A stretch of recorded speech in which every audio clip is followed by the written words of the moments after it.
I just think it's genius of what you've done. You were able to create an image that helped sell the higher margin items. We were selected by TripAdvisor's top 10% of restaurants in America. We've won so many awards in the industry, and it's by creating a differentiated experience. The convenience store chain is expanding to the Grand Strand, and that expansion will not only bring hundreds of jobs, but the company will invest in the community on an economic and charitable level as well. You need to be a lifelong learner. You've got to really invest in your curiosity quotient. I'm a sponge for knowledge. As you age, you need to continue to try to embrace the gray in your life and not be as black and white. I'm having a damn good time figuring out what's next for me. Everybody, especially when you're young, everyone wants to be a part of fighting the good fight, and they want to feel like that they're contributing to something greater. And I think if you can do that sincerely, and it's not a shtick, I think that transfers enthusiasm to people that are on your team and to be part of your team. It's interesting because that's kind of a human development thing that ended up transferring into the business. It sounds like that was a personal experience you had that manifested in ways and precipitated in ways that you probably couldn't originally have imagined. And as you go personally, you've traversed a lot of life experience, and now you're probably at a phase. It sounds like are your kids grown? Yeah, I've got a 25, 27, and 31. And you learn a lot about life through your kids provide a mirror for you to reflect upon yourself, and you really get to see your warts when you're trying. If you're trying to raise your kids and you're trying to do it honestly, what are the 3 things that you would recommend people to do to help develop personally in and out of their career, to help them excel at this game of life? You need to be a lifelong learner. You've got to really invest in your curiosity quotient. I think to really be successful, I think this is an issue with marriages too. If you have one person that really believes in growing and evolving and has this incredible curiosity quotient, another one that doesn't, that might be long-term, that might be challenging. But I think for people to continue to want to grow and evolve intellectually, it gives them a leg up. I was just listening to Snowball last night and Snowflake and the Warren Buffett story. And, that guy just reads all the time. And I'm a reader. And I love listening to podcasts. So I'm really honored to be on this with you. I will tell you that. I heard the Michael Thompson one and he crushed it. And I'm just incredibly curious. I am so excited to be able to put myself in the path where I'm able to interact and hear from other people far smarter than I am. But I have this, I'm a sponge for knowledge. And as I've gotten older, that's one thing. As you age, you need to continue to try to embrace the gray in your life and not be as black and white, and be willing to change your opinion given facts. And I will tell you, I love Acquired. I love All In. I love Joe Rogan. I love Tim Ferriss. I listen to the Founders podcast, and I listen to a podcast or a part of a podcast every single day. And like I say, I'm a big reader. And 3 books that I would highly recommend are the Almanac of Naval Ravikant. Have you read that? I have not, but I am a big reader. And I'm always looking for a good book. So I love this shit, man. The Almanac of Naval Ravikant is unbelievable. Psychology of Money. I love Morgan Housel. And Sapiens, Yuval Harari. Yep. Are 3 of the books I've read in the last little while. But I think they're incredibly important. But I think having this lifelong desire for continuous learning is one.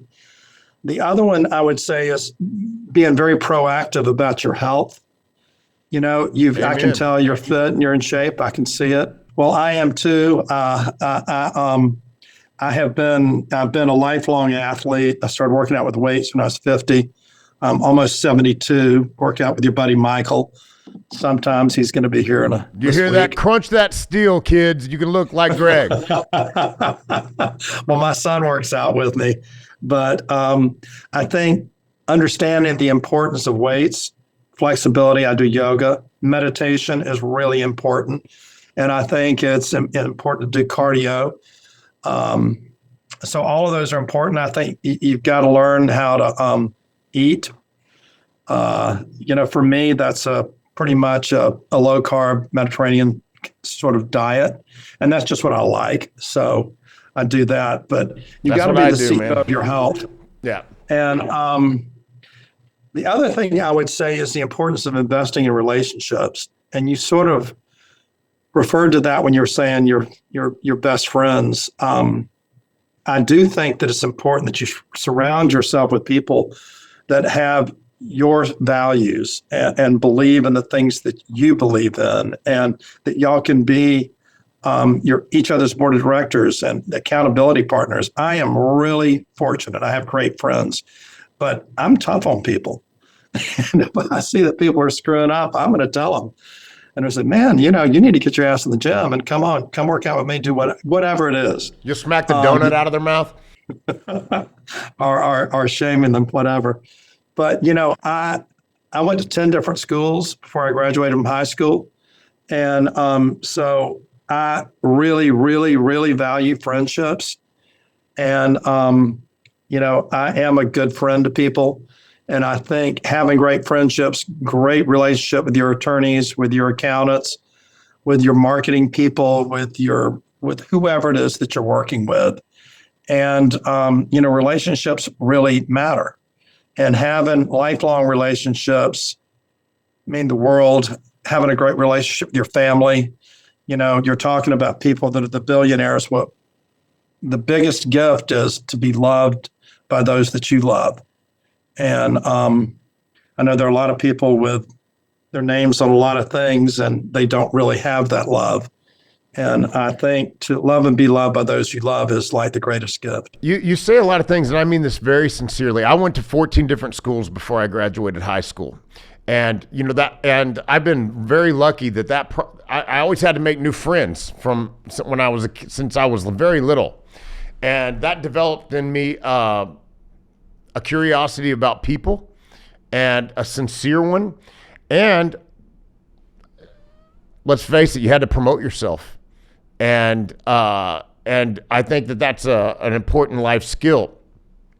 And the one thing that you said that I found most compelling and most endearing is that of all the things you can accomplish in life, of all that you can earn, of all the experience, the vacations in Europe, the greatest is to be loved, to have good people that love you. And the more of that you have in your life, the more of the truest wealth. Okay, this is greater than beauty. It's greater than a treasure bath in the French Riviera. It's better than all these things. And Greg, if you got people that love you, and you were able to work that hard, because it's a hard thing to do, to be successful, to get wealthy, to create generational wealth, and still have people that love you, because you got to kick a lot of ass on the way up. And there's some relationships that go by the wayside, and you have to be careful not to over prune, and you have to be careful not to solely fully focus on yourself, because the climb up, there's a lot of ego in that, and people can get burned by their own ego. And I'd like to ask you about that. So, how is it? I've been around a lot of people when they get wealthy and they come from nothing. It creates this confirmation bias that, damn, I'm great. And there's kind of two kinds of people later in life. There's the humble and the humbled. And some people, they go through this arc where they become kind of an asshole or a self-grandiose individual, but then they burn some people, they realize it, and then they kind of become humble, and they come to this area of gratitude. And then you have those other people that have no insight into their own condition and they just stick that way. As you've gone through this process, how have you been able to check that? How and what happened that to you that you were able to do so? It's interesting. Some people would say that I am that ego person. And I would say I am not that ego person. If I might be outspoken and say things, but if I hurt somebody's feelings, I feel terrible about it. And, my mother said, "You're like a Baptist. You feel guilty about everything." My mother is about to be 94 and she doesn't feel guilty about anything. I can tell you that. But I am that guy that feels guilty. And I don't want to hurt people's feelings. And I do want to be the person that's deserving of love. And I do make mistakes. And I believe in contrition and trying to be better. So I'm not a guy that thinks that everything I do is right. 100%. Don't think that way. Don't feel that way. I make mistakes and it humbles you when you do. And I guess your own internal compass is going to tell you if you're doing the right thing or the wrong thing. And so it's, I'm a work in progress. I'm not perfect for sure. But I do care deeply about my friends and my community. I love my team at my office. It's the greatest thing to be able to go to work and be around people that are just badasses. Our biggest compliment in our company is we'll say, "He's a badass." And we have these tags that say "badass since 1991."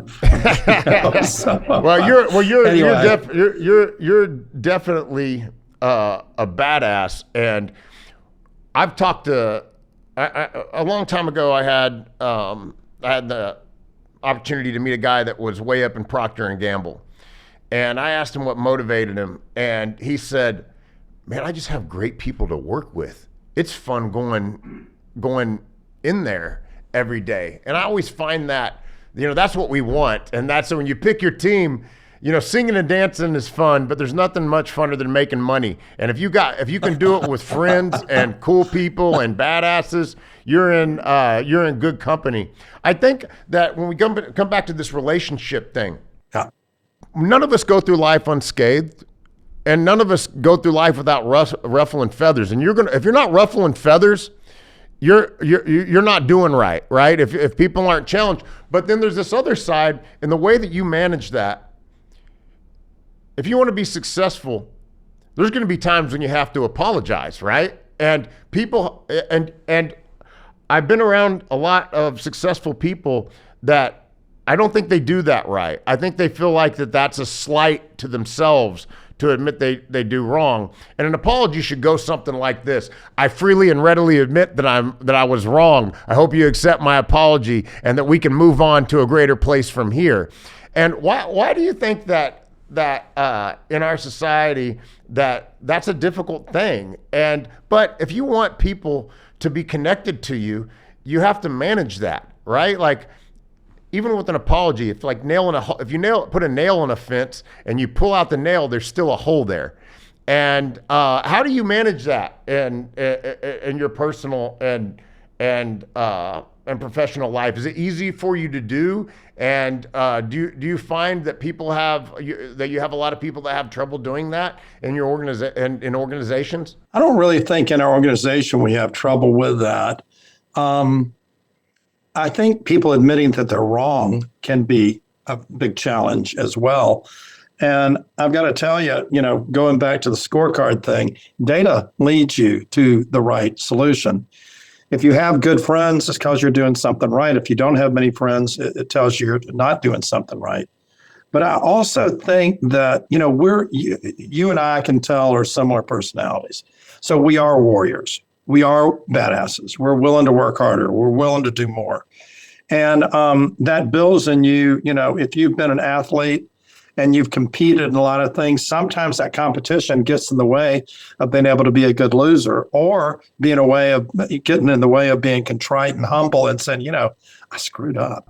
Yeah. And I'm sorry. I shouldn't have done that. I shouldn't have said that. And I hope you'll give me another chance because your relationship matters to me. Those sort of things. And unfortunately, if people are monodimensional and all they're thinking about is making money, that gets in the way of these other things. And hopefully I'm not that person, and I don't want to be that person. And I know that for Greg Parker at 3.0, I'm having a damn good time figuring out what's next for me. Here's the thing. People also, I don't like that in society that people that have pulled themselves up with the bootstraps have to almost act like that they're ashamed to enjoy their success, right? And so you're in this portion of life where you've done it, you paid the piper. What does enjoying life look like for you? And what is next? Well, it's a few things. First of all, we're going to build 100 new stores in the next 4 years. So that's going to continue to go on. I'm spending time, I'm in love, greatest relationships with my life. The girl I've been with almost 4 years. Love. Yeah. How great is it to be You almost hang up. No, 72 you hang up. and You be hang up. No, madly you in hang love? up. Yeah. So that's great. Spending more time with my kids. I have a brand new grandchild, Rosie, and then I've got another grandchild, Lily. Spending more time with them and my friends and my family, and traveling. But through all that, it's going to be underpinned by the Parker Foundation and the philanthropy that we're doing in our communities where we do business, and also and being involved politically and trying to do things to help the communities where we live. So you have more influence, you have more firepower, you have more connections. And so the ability to hopefully make the world a better place is also part of my goal for GP at 3.0. Let's talk about this girl. She's got to be a Georgia 10, right? She's from Princeton, Illinois, but she's a badass. She's got a GT4 race car. She races cars. She's got a real estate company, and she does mostly commercial and industrial, but she also has a property management company. She's a big art collector. She's on the board of the oldest museum in the South, and I'm head over heels in love with her. So that's cool, man. Great. You got to swim fast if you're going to keep up with Greg. Yeah, yeah, that's very cool. I got to tell you, I have a lot of conversations with people, and you got an energy about you that is very fruitful, and I think you got a way. I think one of the successes that you have a natural ability to make people just feel good, and that's kind of rare, Well, thank you. And you can do that while still being competitive. I think that gives you a big advantage. And I want to tell you something that I think is, as we part, something that I just think is genius in what you've done is that your store, when you look at these stores, you've been able to create an image that's a little bit separate from a gas station. Parker's Kitchen, right? And that does a couple things. It makes people feel like they're not in the greedy grime of the grease monkey thing, right? Because originally these things were mechanic shops with a gas pump out front, right? Yeah. And so you're with the a roller farthest, grill. You're the farthest thing from that. And then also this is where I think it's really brilliant, is that you were able to create an image that helped sell the higher margin items. And that I see that and I'm like, wow, no one else really honed in on that. How did you figure that out? I'm curious. Sometimes my intuition serves me well. I look at the store, I see what's going on, and I'm like, okay, so you're gonna have your higher margin items, right? Which where you're gonna sink or swim. Well, you're not pitching a gas station. You're pitching something else that has gas, right? And that something else is the higher margin items, which is brilliant, bro. You're absolutely right. We've created the best box. Our architecture is great. Our landscaping is great. Our bathrooms the nicest in the industry. And our food service, we were selected by TripAdvisor's top 10% of restaurants in America. We've won so many awards in the industry, and it's by creating a differentiated experience and being highly innovative in our stores. I mean, we started something called Smart Kitchen 7 years ago, where we're using machine learning to help us have just-in-time food. So when you're selling fried food, the sooner it is from the time it's fried that you bite it, the better it is. So we started using machine learning, artificial intelligence to help us know when to drop chicken tenders, for instance. And so we have been able to do lots of things to be innovative leaders in our industry. And, you see it in our financials. And you're right. We try to have the best experience. So I'm thrilled that you got that you understood it. Well, and the other thing, guys, I don't want you to misinterpret this. Greg didn't do this with AI. Okay, so if you think about what you've accomplished in figuring these things out, I think part of it is that you stayed in the fight so long, right? The Chinese have a saying is that if you wait by the river long enough, your enemy will float by. But being there and being present, wasn't Woody Allen said showing up solves half all your problems, right? Yeah. And kudos to you for just being in that struggle and having the tenacity and fortitude and something they used to call gumption to sit there and fight it out to get to here. You're a rare individual. Hey man, it's an honor that you came on and talked to me. And I really do, I feel motivated when I talk to people like you. And I'm really happy that you're out spreading inspiration in so many areas, and that you've turned entrepreneurialism and the American experience into a living business and a living avenue for other people to do the same. Thanks for coming on, brother. Well, thank you for inviting me. It's an honor to be able to meet you and talk with you, and I'm really honored and grateful for you giving me this opportunity. So thank you.